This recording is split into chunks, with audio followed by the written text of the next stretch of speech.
Example 4.8. Figure below shows a long straight wire of circular cross section, radius A, carrying steady current. The current I is uniformly distributed across this cross section. Calculate the magnetic field in the region R less than A and R greater than A. तो एक cylindrical wire है जिसकी radius है A और इसमें current I flow हो रहा है, और ये I यानी करंट यूनिफॉर्मली डिस्ट्रीब्यूटेड है इसके क्रॉस सेक्शन में. क्रॉस सेक्शन कैसा है इसका? सर्कुलर. एरिया क्या होगा? Pi square. ये current I pi a square area में यूनिफॉर्मली डिस्ट्रीब्यूटेड है. तो यदि I को डिवाइड कर देंगे पाई स्क्वायर से तो हमको क्या मिल जाएगा? Current per unit area. हमको चाहिए क्या है? Magnetic field. और वो ऑब्जर्वेशन पॉइंट एक बार कहाँ है? कहीं बाहर, R ग्रेटर देन ए यानी आउटसाइड द सिलेंडर, और एक बार है वो लेस देन ए मतलब इनसाइड द सिलेंडर. तो दो केसेस में हमको मैग्नेटिक फील्ड फाइंड करनी है. इसको हम सॉल्व करेंगे एम्पियर्स सर्किटल लॉ से. वही काम यहाँ किया हुआ है. केस 1 देखते हैं क्या है.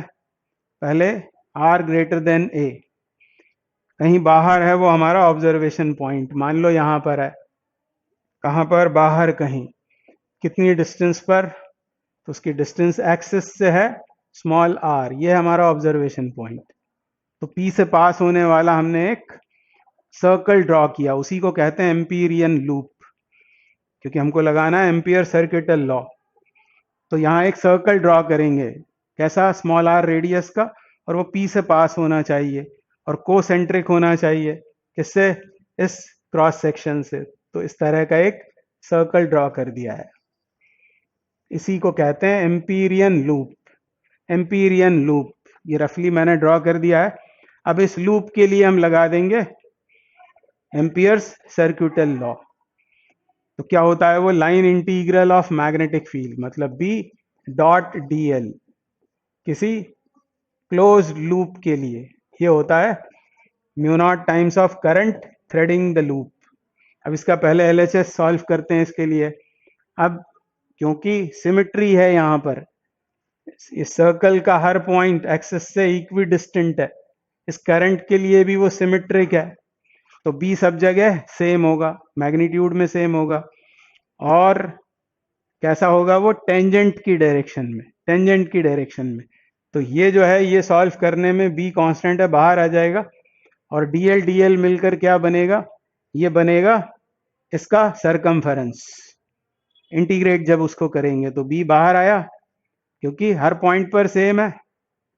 टेंजेंट की डायरेक्शन में होने से इसमें क्या होगा? B dl, फिर क्या आएगा? cos. cos 0 आएगा, cos 0 1 हो जाएगा, और इंटीग्रेट हुआ dl तो बन गया 2 पाई r. तो B इंटू 2 पाई r और is equal to mu not times इस एम्पीरियन लूप के अंदर प्रेजेंट करंट. तो पूरा ही करंट यहाँ प्रेजेंट है, तो म्यू नॉट आई से इक्वेट कर दिया उसे, और इसमें से B को वर्कआउट कर लिया. तो B कितना आया? Mu not I upon 2 pi r.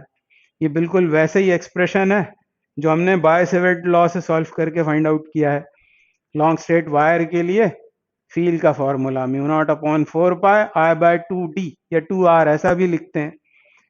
और B कैसा मिल रहा है हमें? R से इनवर्सली प्रोपोर्शनल. तो आउटसाइड पॉइंट पर फील्ड निकल गई. अब अंदर किसी पॉइंट पर ये काम करना है आपको, तो फिर से एम्पीरियन लूप ड्रॉ करना पड़ेगा. अब ये हो गया हमारा ऑब्जर्वेशन पॉइंट, और ये हो गया वो एम्पीरियन लूप. ये ऑब्जर्वेशन पॉइंट P डैश. इस केस में स्मॉल r कैसा है? A से कम है, ये वाला केस. तो इधर LHS में तो फिर वही सब कुछ होने वाला है, B into 2 pi r small r. इधर फर्क आ जाएगा म्यू नॉट टाइम्स I. अब इस एम्पीरियन लूप में कितना करंट है ये हमको निकालना पड़ेगा. तो यूनिट एरिया का करंट हम जानते हैं, वो है I अपॉन पाई स्क्वायर. तो इस एरिया में कितना होगा? तो I upon pi a square is current in unit area, and so in this area ये कितना होगा? Pi small r square. ये करंट होगा, पाई कैंसिल आउट, और अब इसको सॉल्व करना पड़ेगा. तो B बराबर कितना आ गया? म्यू नॉट I, एक r कैंसिल कर दें, I small r, mu naught I small r upon 2 pi a square. ऐसा हो जाएगा, ऐसा हो जाएगा अब ये फॉर्मूला. तो यही काम यहाँ किया हुआ है आगे, वही आप देख सकते हैं. ये आया formula mu not mu not I small R square, ये है final formula, mu not I small R upon 2 pi, pi कहाँ चला गया इसका, अच्छा ये पाई भी कैंसिल आउट हो जाएगा, ये पाई कैंसिल ही किया है मैंने, तो फिर ये क्यों अलग आ रहा है, ये करंट निकाला आई R square upon A square, बिल्कुल ठीक है, और इसी को तो इक्वेट करना है, B is equal to 2 pi R, B into 2 pi R से, B into 2 pi R is equal to mu not times I R square upon A square, और इसको सॉल्व करने पर ये आ रहा है, बस यहाँ पर मुझे लगता है बाय मिस्टेक पाई छूट गया है लिखना, यहाँ पर एक पाई तो कैंसिल हो रहा है और एक पाई यहाँ बचा रहेगा, तो यहाँ कुछ मुझे मिस्टेक दिख रही है, आप और इसको देख लेना एक बार, पर हमको तो समझना यह है कि बी और आर कैसे हैं इस केस में, बी और आर हैं डायरेक्टली प्रोपोर्शनल, तो आउटसाइड पॉइंट के लिए फील्ड आर से इन्वर्सली प्रोपोर्शनल होती है और इनसाइड पॉइंट्स के लिए वो होती है डायरेक्टली प्रोपोर्शनल टू आर, तो इसके ऊपर एक ग्राफ भी पूछा जाता है, ये आपको समझ में आ गया होगा, ये है वो ग्राफ, ये कहाँ खड़े हैं हम, एक्सेस पर, और फिर आगे बढ़ेंगे जब तो आर से डायरेक्टली प्रोपोर्शनल होगी फील्ड, सरफेस पर मैक्सिमम होकर 1/r से वो डिक्रीज होगी और इन्फिनिटी पर जाकर जीरो हो जाएगी, तो एम्पियर्स सर्किटल लॉ का एप्लीकेशन था, बहुत ही आसान। अगला क्वेश्चन करते हैं, क्या बोल रहे हैं, solenoid of length 0.5 metre has a radius of 1 centimeter and made up of 500 turns. It carries a current of 5 ampere. What is the magnitude of magnetic field inside the solenoid? तो इसके लिए ये फॉर्मूला हमको रट लेना चाहिए, ये solenoid के अंदर, किसी लॉन्ग सोलोनॉइड के अंदर फील्ड यूनिफॉर्म होती है और कितनी होती है, म्यू नॉट एन आई। अब गलती कहाँ करते हैं बच्चे, एन को समझ बैठते हैं वो टर्न्स नहीं है, बल्कि वो है number of turns per unit length. Induction वाले चैप्टर में भी इसको हमें यूज करना होता है फॉर्मूले को, अब सब कुछ यहाँ मालूम है आपको, म्यू नॉट कितना 4 × 10⁻⁷, एन कितना है, नंबर ऑफ टर्न्स 500 है, किस में 0.5 मीटर में, तो 500 अपॉन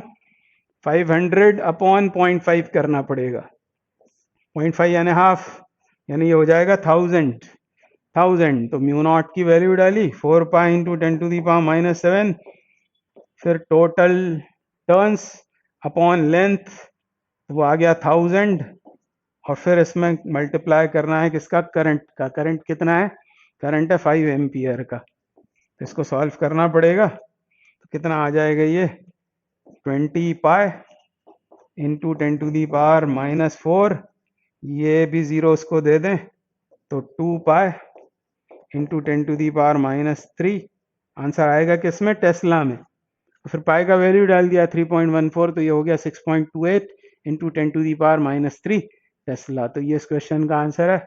अभी example 4.10, the horizontal component of Earth's magnetic field at a certain place is 3 times 10⁻⁻5 Tesla, and the direction of the field is from geographic south to geographic north.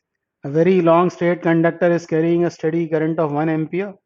What is the force per unit length on it when it is placed on a horizontal table and the direction of the current is part A east to west, B south to north? तो यहाँ show कर रखी है मैंने वो table, और हमको बताई हुई है अर्थ फील्ड का हॉरिजॉन्टल कंपोनेंट, हमें बताया है कि वो साउथ से नॉर्थ, जोग्राफिक साउथ से जोग्राफिक नॉर्थ वो एक्ट कर रहा है, तो ये डायरेक्शन मैंने सपोज कर लिया कि ये है जोग्राफिक नॉर्थ, तो ये हो जाएगा साउथ, ये डायरेक्शन हो जाएगी ईस्ट और ये वेस्ट, तो साउथ से नॉर्थ एक्ट कर रहा है अर्थ फील्ड का हॉरिजॉन्टल कंपोनेंट, जिसको हम बी एच या फिर बी से डिनोट कर सकते हैं, तो ये हो गई मैग्नेटिक फील्ड। और एक लॉन्ग कंडक्टर है, लॉन्ग स्ट्रेट कंडक्टर, जिसमें स्टेडी करंट फ्लो हो रहा है 1 एम्पियर का। पहला केस सॉल्व करते हैं, जब वो east to west current flow हो रहा है, फ्रॉम ईस्ट टू वेस्ट, तो ये ईस्ट ये वेस्ट, यानी करंट जब ईस्ट टू वेस्ट फ्लो हो रहा है, तो हमको चाहिए फोर्स ऑन दिस वायर पर यूनिट लेंथ, तो मैग्नीट्यूड में ये फोर्स कितना होगा, तो मैग्नीट्यूड में ये फोर्स होगा IBL sin थीटा।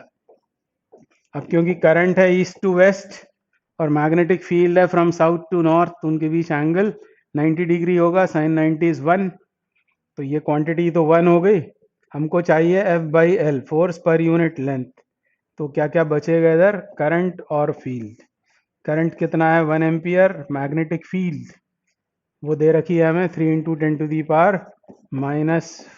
तो आंसर आ जाएगा न्यूटन पर मीटर में। तो ये तो आ गया मैग्नीट्यूड फोर्स का। अब इसकी डायरेक्शन कैसे निकलेगी, इसकी डायरेक्शन कैसे निकाल सकते हैं हम। डायरेक्शन निकालने के लिए हम फ्लेमिंग का लेफ्ट हैंड रूल लगा सकते हैं। लेफ्ट हैंड की 4 फिंगर ये फील्ड बताएगी और सेंट्रल फिंगर करंट। तो करंट को इस डायरेक्शन में रख दिया हमने, ईस्ट टू वेस्ट, फील्ड है फ्रॉम साउथ टू नॉर्थ, तो फोर्स की डायरेक्शन आ रही है वर्टिकली डाउनवर्ड्स। ये फोर्स वर्टिकली डाउनवर्ड्स एक्ट करेगा। यही सॉल्यूशन में लिखा हुआ है। सॉल्यूशन में फोर्स का फॉर्मूला लिखा है F=IL क्रॉस B। तो वेक्टर फॉर्म में है ये फॉर्मूला, इनके ऊपर वेक्टर साइन लगा देते हैं, किताब में वो बोल्ड प्रिंटेड रहता है। F, B और L को बोल्ड में प्रिंटेड किया जाता है, इससे समझ में आता है कि वो वेक्टर्स हैं। तो ये वेक्टर फॉर्म स्केलर फॉर्म में ये है। तो फोर्स पर यूनिट लेंथ वो आ रहा है IB साइन थीटा, और जब current east to west flow हो रहा है थीटा 90, फोर्स होगा I इंटू बी, तो ये आ गया उसका मैग्नीट्यूड। अब इसकी डायरेक्शन कैसे आएगी, डायरेक्शन या तो हम निकालेंगे क्रॉस प्रोडक्ट ऑफ वेक्टर्स की प्रॉपर्टी से, या फिर फ्लेमिंग का लेफ्ट हैंड रूल जैसा अभी हमने किया था। अब मान लो आपको इसको निकालना है क्रॉस प्रोडक्ट की प्रॉपर्टी से, डायरेक्शन ऑफ फोर्स, तो हम उसको वेक्टर फॉर्म में लिखते हैं। पहले F बराबर हम लिखेंगे IL vector cross B vector, और अब यहां पर ये डायरेक्शन सपोज कर लेते हैं कि x है, x के अलॉन्ग ये वायर शो किया, और इसको मान लेते हैं हम y। तो z की पॉजिटिव साइड कहाँ पर होगी, तो इसके लिए भी हमको राइट हैंड पाम रूल लगा देना चाहिए। x के ऊपर हाथ को इस तरह रखेंगे और फिंगर्स को जब टर्न करेंगे y की तरफ, तो ये है x, y तो ये होगा z, यानी इस केस में ये है z का डायरेक्शन, पॉजिटिव z एक्सेस ये हो जाएगा। तो अब IL मतलब करंट एलिमेंट वेक्टर होता है वैसे वो, या लेंथ उस कंडक्टर की, या करंट का डायरेक्शन वो कहाँ है, वो है x की नेगेटिव साइड में, यानी यहाँ पर जो यूनिट वेक्टर आएगा वो आएगा -I कैप, और b की डायरेक्शन कहाँ है, तो वो है y का पॉजिटिव डायरेक्शन, मतलब इसकी डायरेक्शन का यूनिट वेक्टर होगा j कैप, और I क्रॉस j होता है k कैप, पर ऑलरेडी यहाँ माइनस आया हुआ है तो -k कैप, यानी फोर्स कहाँ काम करेगा, z की नेगेटिव डायरेक्शन में, जैसा कि फ्लेमिंग के लेफ्ट हैंड रूल से भी हमने फाइंड किया। तो ये इस क्वेश्चन के आंसर है। फिर सेकंड पार्ट में बोल रहे हैं यदि करंट साउथ टू नॉर्थ बहता है, साउथ से नॉर्थ जब करंट बहेगा तो वो तो फील्ड से कैसा हो जाएगा, पैरेलल। पार्ट बी सॉल्व करने जाएंगे जब आप फॉर्मूला ये लगाएंगे, force per unit length F/L is IB sine theta, theta कितना हो जाएगा, थीटा हो जाएगा 0, साइन 0 इज 0, मतलब no force will act. Force per unit length भी 0 होगा और ये टोटल फोर्स भी 0 ही होगा। तो ये इन दोनों पार्ट्स के आंसर हुए। अभी example 4.11, a 100 turn closely wound circular coil of radius 10 centimeter carries a current of 3.2 ampere. एक सर्कुलर करंट कैरिंग कॉइल की बात हो रही है जिसमें टर्न्स कितने हैं 100, क्लोजली वाउंड मतलब हर टर्न की रेडियस 10 सेंटीमीटर के बराबर है, और इसमें फ्लो होने वाला करंट दिया हुआ है 3.2 ampere. Part A, what is the field at the centre of the coil. Part B, what is the magnetic moment of this coil. तो इन दोनों को सॉल्व करते हैं। तो करंट कैरिंग सर्कुलर कॉइल है, सेंटर पर फील्ड कितनी होगी उसका फॉर्मूला हमको मालूम है, B is equals to mu naught Ni upon 2R। सब कुछ मालूम है, म्यू नॉट कितना है 4 pi into 10 to the power -7, number of turns 100, current है 3.2 एम्पियर, और नीचे 2 टाइम्स रेडियस, रेडियस दी हुई है 10 सेंटीमीटर यानी 10 टू दी पावर -1 मीटर। इसको सॉल्व करेंगे तो ये लगभग आ जाएगा 2 into 10 to the power -3 tesla. Direction कैसे आएगी, तो डायरेक्शन के लिए हम यूज करेंगे half open right hand palm. Fingers को रख देते हैं करंट की डायरेक्शन में, तब थंब बताता है हमको फील्ड का डायरेक्शन। और ये वैसे भी आपको याद है कि यदि करंट है एंटी क्लॉकवाइज तो ये फेस होता है नॉर्थ, उस करंट कैरिंग कॉइल का ये फेस नॉर्थ जैसा बिहेव करेगा, मतलब फील्ड लाइंस कहाँ होंगी, बाहर, बाहर मतलब डॉट पुट कर देंगे, तो ये नॉर्थ हो गया। और जिस फेस पर ये करंट क्लॉकवाइज दिखाई देगा वो साउथ जैसा बिहेव करेगा, यानी फील्ड लाइंस होंगी अंदर, तो यहाँ क्रॉस पुट कर देंगे। तो डॉट क्रॉस कन्वेंशन से हम डायरेक्शन निकाल सकते हैं, और आप चाहें तो राइट हैंड थंब रूल भी यूज कर सकते हैं। पर सर्कुलर करंट्स के लिए half opened right hand palm use करना चाहिए। फिर सेकंड पार्ट में क्या बोला हमसे, सेकंड पार्ट में हमसे पूछा था magnetic moments current carrying coil का।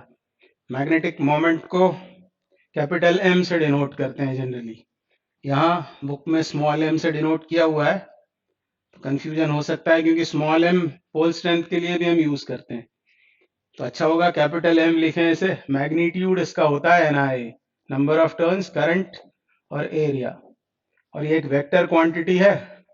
इस तरफ कौन वेक्टर है, ये नंबर ऑफ टर्न्स, ये करंट, ये दोनों स्केलर्स हैं। एरिया ये वेक्टर क्वांटिटी है, और एरिया की डायरेक्शन क्या होती है, नॉर्मल ड्रॉन आउटवर्ड, उसी डायरेक्शन में होता है एम। बार मैग्नेट की बात करेंगे तो एम की डायरेक्शन होती है फ्रॉम साउथ टू नॉर्थ। या आप सर्कुलर कॉइल के लिए भी लगा सकते हैं, सोलोनाइट के लिए भी यूज कर सकते हैं। मैग्नेटिक मोमेंट किसी करंट कैरिंग कॉइल का होता है NI, number of turns, current into area. Magnitude और डायरेक्शन जो एरिया का डायरेक्शन है, और एरिया की डायरेक्शन नॉर्मल ड्रॉन आउटवर्ड। अब यहाँ मैग्नीट्यूड निकाला हुआ है NIA, एरिया क्या होगा, मैग्नीट्यूड लिखा है ये मैग्नेटिक मोमेंट का, एरिया होगा पाई R², तो नंबर ऑफ टर्न्स, करंट, पाई की वैल्यू और R², ये सब पुट करने पर ये भी आ जाएगा लगभग 10 एम्पियर इंटू मीटर स्क्वायर। तो मैग्नेटिक मोमेंट के लिए याद रखें कि इसकी यूनिट होती है ampere into metre square. Dimensional formula क्या होगा, तो यह है एम्पियर A, और मीटर मतलब लेंथ, तो AL2 इसका डायमेंशनल फॉर्मूला होगा। डायरेक्शन इसकी राइट हैंड थंब रूल से निकल सकती है, या फिर half open right hand palm, ये भी यूज कर सकते हैं। तो ये A और B, ये दो पार्ट अभी हमने सॉल्व किए। पार्ट C में क्या बोला है हमसे, उसके पहले कुछ एक स्टेटमेंट दिया हुआ है, the coil is placed in a vertical plane and is free to rotate about a horizontal axis which coincides with its diameter. A uniform magnetic field of 2 Tesla in the horizontal direction exists such that initially the axis of the coil is in the direction of the field. The coil rotates through an angle of 90 degree under the influence of the magnetic field. और दो question हमसे पूछे हुए हैं। पहला, what are the magnitudes of the torques on the coil in the initial and final position? और second part में बोला है what is the angular speed acquired by the coil when it is rotated by 90 degree? Moment of inertia of the coil is 0.1 kg meter square. तो 1 by 1 इनको solve करते हैं, पहले देखते हैं कि ये कॉइल रखी कैसे। तो ऐसा बोला हुआ है कि इसको रखा है वर्टिकल प्लेन में, तो ये रखी हुई है वर्टिकल प्लेन में वो कॉइल, और इसको किसी डायमीटर के अबाउट रोटेट कर रहे हैं, किसी डायमीटर के अबाउट रोटेट कर रहे हैं, ऐसा बोला हुआ है। वर्टिकल प्लेन में इसको रखा है, और ये फ्री है, free to rotate about a horizontal axis which coincides with its diameter. तो मान लेते हैं ये है उसकी एक्सिस ऑफ रोटेशन, इसके अबाउट ये रोटेट हो सकती है। और इसमें करंट सपोज कर लेते हैं, इस तरफ से देखने पर ऐसा करंट मान लो फ्लो हो रहा है इसमें। तो नंबर ऑफ टर्न्स दिए गए थे हमको, करंट हमने, करंट भी दिया ही हुआ था 3.2 एम्पियर, हमने उसे अज्यूम कर लिया है कि वो इधर से देखे जाने पर कैसा है, एंटी क्लॉकवाइज। तो यह है उसका एक्सिस ऑफ रोटेशन जो रेड से दिखाया हुआ है, सेंटर से पास होने वाला, ये हो गया डायमीटर, इसके अबाउट ये रोटेट हो सकती है। इनिशियली ऐसा बोला हमसे, the axis of the coil is in the direction of field, उसके पहले फील्ड है 2 टेस्ला की हॉरिजॉन्टली लगी हुई है, तो फील्ड शो कर देते हैं, ये हो गई वो फील्ड, ये हो गई फील्ड। मैग्नेटिक फील्ड कितनी, मैग्नीट्यूड में 2 टेस्ला, डायरेक्शन ये दिखाया हुआ है। और इनिशियली इस कॉइल को कैसे रखा हुआ है, the axis of the coil, मतलब एक्सिस ऑफ रोटेशन नहीं, एक्सिस ऑफ कॉइल, मतलब जो सेंटर से पास होने वाली और इस कॉइल के प्लेन से परपेंडिकुलर एक्सेस होगी वो इसकी एक्सेस, वो एक्सेस होगी इधर, उसको भी शो कर देते हैं, वो एक्सेस होगी ऐसी। तो इस तरह से उसे पहले रखा हुआ है, ये आपने ध्यान से पढ़ा होगा। Such that initially the axis of the coil is in the direction of the field, axis of coil field की डायरेक्शन में है। तो यदि अब यहाँ बात करें हम टॉर्क की, क्योंकि वही हमसे पूछा हुआ है, यही है इनिशियल कंडीशन। तो initially axis of coil field की डायरेक्शन में। अब टॉर्क कैसे आता है, तो टॉर्क का ये फॉर्मूला हमको लगाना है, m क्रॉस b। m क्या है, मैग्नेटिक मोमेंट, b है मैग्नेटिक फील्ड, और m current carrying circular coil के लिए ना ये रख देंगे। तो इनिशियली इसको यदि ओपन करें हम, तो टॉर्क होगा मैग्नीट्यूड में mb साइन थीटा। अब यहाँ थीटा कितना है, तो थीटा होता क्या है, वो होता है एरिया और मैग्नेटिक फील्ड के बीच का एंगल। क्योंकि यहाँ m की जगह हम क्या रख सकते हैं, m वेक्टर की जगह NIA वेक्टर। तो टॉर्क का एरिया और मैग्नेटिक फील्ड की टर्म्स में फॉर्मूला ये है NIA क्रॉस b। अब यहाँ एरिया वेक्टर ये होगा नॉर्मल ड्रॉन आउटवर्ड, और फील्ड के साथ कितना एंगल बनेगा, एंगल बनेगा 0, और इसलिए टॉर्क हो जाएगा 0 इस केस में। ये पूछा था हमसे सी में, what are the magnitudes of the torques on the coil in the initial and final position. ये तो इनिशियल बात हो गई। फिर क्या बोला है, the coil rotates through an angle of 90 degree. 90 degree से जब ये रोटेट हो जाएगी तब ये कॉइल इस तरह दिखने लगेगी, और ये होगा करंट। मैग्नेटिक फील्ड तो लगी हुई है हॉरिजॉन्टल में, ये है मैग्नेटिक फील्ड। अब क्या करेंगे, अब एरिया वेक्टर कहाँ पर होगा, एरिया वेक्टर के लिए इसके ऊपर नॉर्मल ड्रॉप करेंगे, ये होगा एरिया वेक्टर। अब फील्ड और एरिया के बीच में कितना एंगल फॉर्म हो जाएगा, 90 डिग्री का, और यहाँ 90 पुट करेंगे तो साइन 90 0 होता है। मतलब finally when theta is 90 degree torque is 0। तो 0 नहीं, साइन 91 होता है। तो कितना आ जाएगा ये आ जाएगा MB, या फिर इसको बोल सकते हैं NIAB।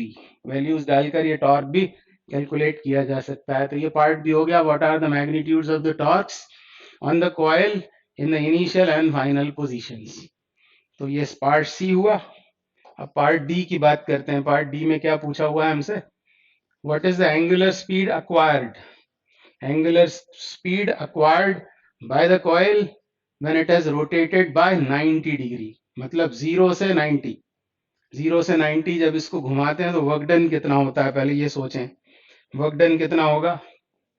तो work done by the external agent ये होगा MB cos theta 2, final position उसकी थीटा 2 माइनस इनिशियल पोजीशन, ये निकालते हैं। ये क्या है, ये है work done by the external agent, change in potential energy भी बोल सकते हैं। ये है एक्सटर्नल एजेंट का वर्क डन।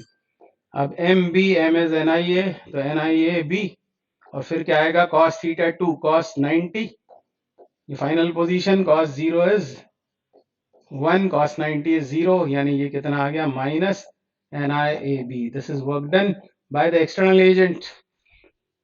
और work done by the field कितना होगा, work done by the field, the magnetic field. तो फील्ड का वर्क डन निकालने के लिए इसको एक और माइनस साइन दे दें तो वर्क डन हो जाएगा। तो क्या लिख लें, इसको W डैश लिख लेते हैं। तो वर्क डन हो गया माइनस NIAB, यानी ये आ गया वर्क डन। अब लगा देंगे हम वर्क एनर्जी थ्योरम, ये आ गया वर्क डन। अब वर्क डन होता है चेंज इन काइनेटिक एनर्जी के बराबर। ये फॉर्मूला लगा देंगे और सॉल्विंग करेंगे।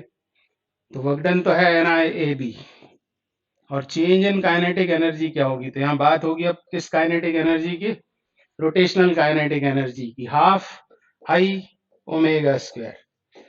तो हाफ I, क्योंकि हमें रखना है final kinetic energy minus initial kinetic energy, तो हाफ I, ये तो कॉमन आ जाएगा, मोमेंट ऑफ इनर्शिया दिया हुआ है कॉइल का 0.1 kg मीटर स्क्वायर, तो आ जाएगा। और फिर यहाँ क्या आएगा, यहाँ आएगा final which is 90, initial was 0, ऐसे ही होगा। नहीं, ये क्या लिख दिया मैंने, ओमेगा लिखना है मुझे, ओमेगा फाइनल स्क्वायर I, और उसके बाद यहाँ क्या आएगा, omega final square minus omega initial square, और ये तो 0 है, और हमको यही फाइंड आउट करना है। तो बस थोड़ी सी सॉल्विंग होगी, इसको सॉल्व कर लेते हैं, इसको सॉल्व कर लेते हैं। इसमें बुक में कुछ अलग मेथड दिया हुआ है, वैसे भी आप कर सकते हैं जैसा कि हम काइनेमेटिक्स में करते हैं, या फिर इस तरह भी आप उसको सॉल्व कर सकते हैं। तो 2NIAB, इस 2 का हुआ क्रॉस मल्टीप्लीकेशन, नीचे आएगा मोमेंट ऑफ इनर्शिया और ये आएगा ओमेगा एफ स्क्वायर। तो ओमेगा एफ कितना हो जाएगा, इसका रूट। अब बस वैल्यू सब्सटीट्यूट करनी है। इसमें से NIA तो हम निकाल चुके थे, NIA कितना था, ये था 10, तो ये हो जाएगा 2 इंटू 10 इंटू मैग्नेटिक फील्ड कितनी थी 2 upon moment of inertia is 0.1, तो 0.1 डेसिमल हटाएं तो ये 100 हुआ, तो 10 बनकर बाहर आया, और 2 इंटू 2 का रूट ये हो गया 2, यानी ये आ गया 20 रेडियन पर सेकेंड, रेडियन पर सेकेंड। तो ये इस क्वेश्चन का, इस पार्ट का आंसर है, आंसर डी। तो इस तरह इसको सॉल्व कर सकते हैं, या फिर बुक में जैसा दिया है वो भी मेथड आप लगा सकते हैं। एक ही बात है, एक ही बात है, जो आपको सूटेबल लगता है वो आप कर सकते हैं। इसमें क्या मेथड दी है वो पढ़ लेते हैं। अब क्योंकि उसके ऊपर लग रहा है टॉर्क, कॉइल के ऊपर लग रहा है टॉर्क, फील्ड टॉर्क एक्सर्ट कर रही है, कितना है वो टॉर्क, mb sin थीटा। जब वो थीटा की पोजीशन में है, एम और बी के बीच एंगल थीटा है, तब ये टॉर्क लग रहा है। हमने लगा दिया सेकेंड लॉ, जैसा ट्रांसलेटरी मोशन में होता है F is equal to ma, वैसा यहाँ हो जाएगा torque is equal to I alpha. ये जो I लिखा है ये है मोमेंट ऑफ इनर्शिया, करंट नहीं है, मोमेंट ऑफ इनर्शिया है, यानी mb sin थीटा मतलब ही torque mb sin theta is equal to tau is equal to I alpha, और अल्फा को क्या लिख सकते हैं, अल्फा होगा d ओमेगा अपॉन dt, ऐसा लिखा जा सकता है इसे। ये सेकेंड लॉ से ये लिखा। अब हम चेन रूल लगाएंगे D omega upon D T निकालने के लिए। तो D omega upon D T यदि कहीं लिखा हुआ है ऊपर नीचे, यदि हम थीटा से मल्टीप्लाई और थीटा से डिवाइड कर दें जैसा यहाँ किया है, तो डी ओमेगा के नीचे ये डी थीटा और डी टी के ऊपर ये डी थीटा, ये क्या बन जाएगा, ये बन जाएगा ओमेगा। तो omega D omega by D theta, ये सब्स्टिट्यूट कर सकते हैं हम किसकी जगह, किसकी जगह, इस D omega upon D T की जगह ये सब्स्टिट्यूट कर देंगे, और फिर थोड़ा सा टर्म्स को इधर उधर करेंगे तो ऐसी एक इक्वेशन मिल जाएगी। और हमें चाहिए क्या है, फाइनल ओमेगा। तो आई मोमेंट ऑफ इनर्शिया, ये तो कांस्टेंट है, ये बाहर आ गया, ओमेगा डी ओमेगा होगा इस तरफ, इधर एम बी कॉमन आकर, सॉरी बाहर आकर, कांस्टेंट है इसलिए, integral sine theta D theta minus cos theta होगा वो, फिर लिमिट्स पुट करेंगे और फिर ओमेगा एफ के लिए सॉल्व करेंगे, तो आपको आंसर मिलेगा 20 पर सेकेंड, 20 पर सेकेंड या रेडियन पर सेकेंड, कुछ भी आप लिख सकते हैं। तो ये आ गया ओमेगा एफ। तो ऐसे भी इसको सॉल्व कर सकते हैं। अगला क्वेश्चन देखते हैं क्या बोल रहे हैं। 4.12 में पहला part, a current carrying circular loop lies on a smooth horizontal plane, smooth horizontal plane, तो ऐसा है वो हॉरिजॉन्टल प्लेन, और कैसा, स्मूथ, स्मूथ मतलब फ्रिक्शन नहीं है, और उसमें लाई कर रहा है एक करंट लूप, ये हो गया वो करंट लूप मान लो। आगे क्या बोल रहे हैं, can a uniform magnetic field be set up in such a manner that the loop turns around itself, क्या ये अपने आप इस तरह से घूम सकता है फील्ड लगाए जाने पर, इस एक्सिस के अबाउट, इसी प्लेन में इस तरह से क्या वो घूम सकता है, ये हमसे पूछा हुआ है। तो इसको कैसे हम जस्टिफाई करेंगे, यस और नो, तो आंसर तो है इसका नो। कैसी भी आप फील्ड लगाएं, ये अपने ही प्लेन में टर्न अराउंड नहीं हो सकता है, लिखा भी है turns about the vertical axis, इस वर्टिकल एक्सिस के अबाउट ये चाहे कि घूमने लगे तो नहीं घूम पाएगा, फील्ड को किसी भी तरह से अप्लाई किया जाए। उसका रीजन क्या है, रीजन ये है कि यदि इसे घूमना है अपने ही प्लेन में, अपने ही प्लेन में घूमने के लिए जो टॉर्क होगा, वो टॉर्क कैसा होगा, वो ऐसा होगा, या तो बाहर परपेंडिकुलर बाहर या परपेंडिकुलर अंदर की तरफ उसे होना चाहिए टॉर्क को, और टॉर्क होता कितना है, वो होता आई ए क्रॉस बी, ये दोनों वेक्टर्स हैं, ए क्रॉस बी, अब यदि आप याद लाएंगे क्रॉस प्रोडक्ट की प्रॉपर्टी, तो क्रॉस प्रोडक्ट की प्रॉपर्टी से एरिया वेक्टर और मैग्नेटिक फील्ड वेक्टर से टॉर्क वेक्टर को कैसा होना चाहिए, परपेंडिकुलर।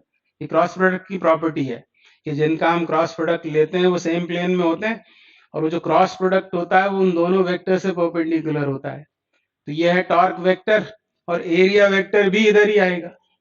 एरिया तो हमेशा कैसा होता है, नॉर्मल ड्रॉन आउटवर्ड। तो यदि टॉर्क है ऐसा बाहर, तो एरिया भी उधर ही होगा, और ऐसा होने पर ये सेटिस्फाई नहीं होगा आपका equation, tau vector is equal to I A vector cross B vector.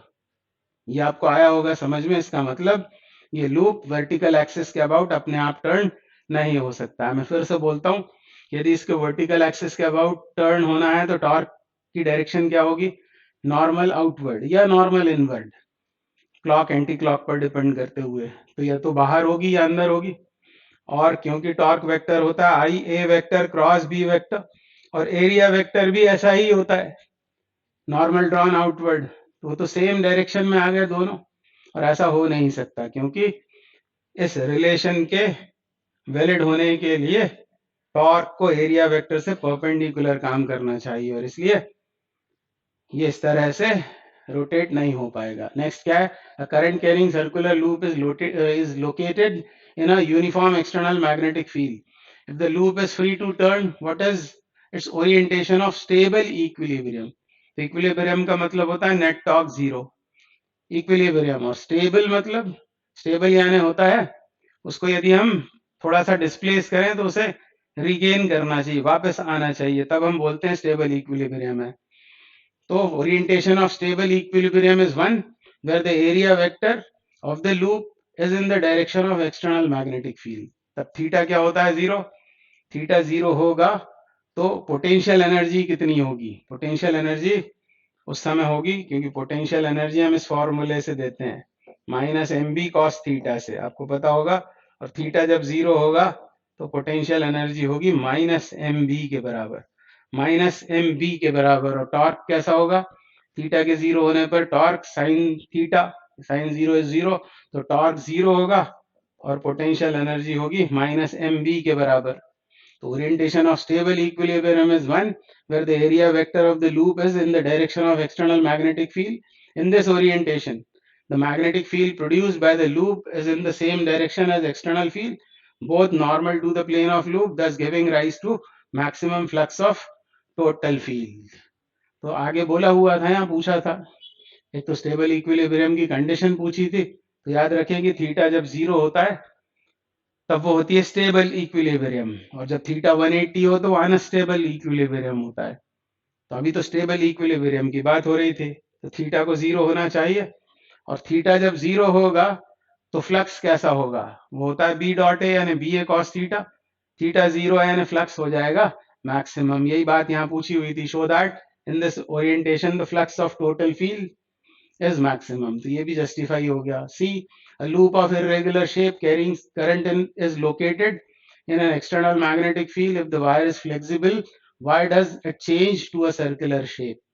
तो इसका भी आंसर यहाँ दिया हुआ है, it assumes circular shape with its plane normal to the field to maximize flux, since for a given perimeter a circle encloses greater area than other shapes. Flux को maximum करने के लिए वो सर्कुलर शेप अज्यूम करता है, क्योंकि flux maximum होगा तभी जब एरिया मैक्सिमम हो, और किसी भी पेरीमीटर के लिए सर्कल का एरिया मैक्सिमम होता है, तो ये इसका रीजन है। अभी अगला question, example 4.13, in the circuit figure below the current is to be measured, what is the value of current if the ammeter shown part A is a galvanometer with a resistance Rg equals to 60 ohm. Part B is a galvanometer described in A but converted to an ammeter by shunt resistance small rs is equals to 0.02 ohm. C is an ideal ammeter with zero resistance. तो 1 by 1 तीनों को solve करते हैं। पहले इसको हटाते हैं, ammeter को, गैल्वेनोमीटर जो भी है।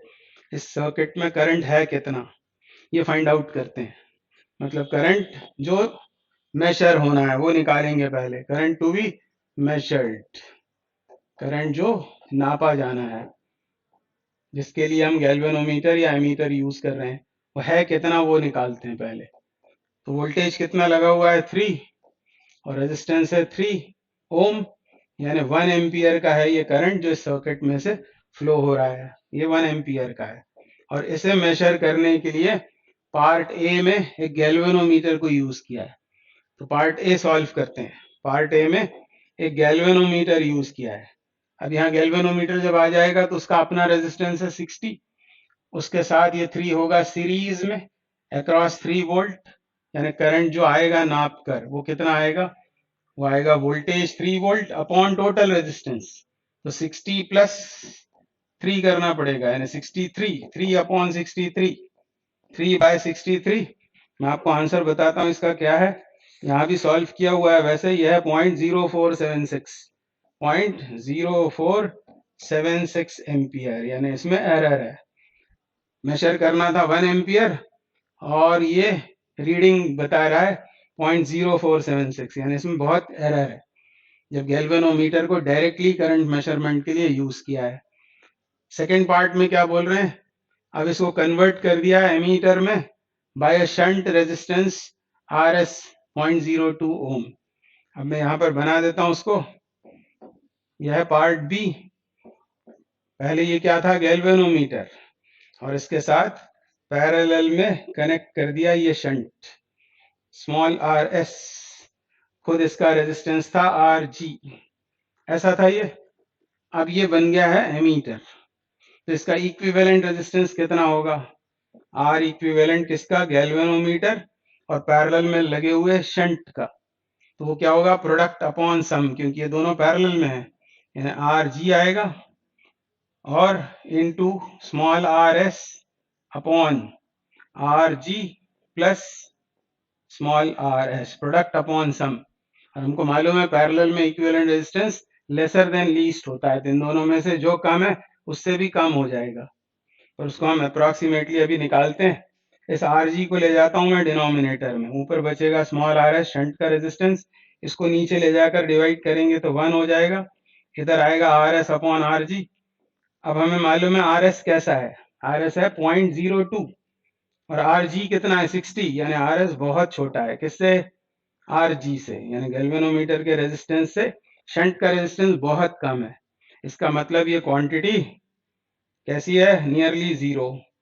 सॉल्व होकर RS ही हो गया, ये भी हो गया RS, और RS कितना है, अप्रोक्सीमेटली RS के बराबर हुआ ये, और वो है 0.02 ओम। यानी शंट को लगाने से गैल्वेनोमीटर का रेजिस्टेंस नियरली कितना हो गया, मतलब वो जो एमीटर बन गया उसका रेजिस्टेंस 0.02 ओम हो गया।